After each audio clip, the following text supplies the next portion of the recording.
কাফনের কাপড়ে কোনো পকেট থাকে থাকে না, নিয়ে যেতে পারবেন না।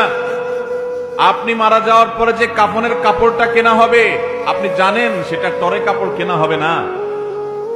আপনি কি জানেন সেটা কোনো দামি কাপড় কেনা হবে না?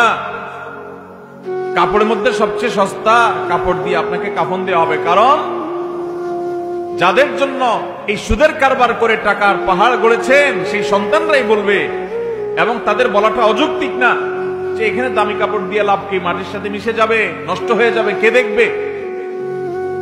দামি সাবান দিয়ে আপনাকে গোসল করাবে না। এই দুনিয়া থেকে কিছু নিয়ে যেতে পারবেন না, সব রেখে যেতে হবে। ভাগ বটরা করে ছেলে মেয়েরা খাবে, আর হারাম কামাই করছে না আপনি, জবাব দিতে হবে আপনার। আপনার চেয়ে বড় নির্বোধ কে আছে যে কামাই করবেন, চুরি করবেন যাদের জন্য, তারা কেউ আপনার চুরির দায় নিবে না। আপনার শাস্তি আপনাকে ভোগ করতে হবে, তারপর আপনি অপরাধ করছেন।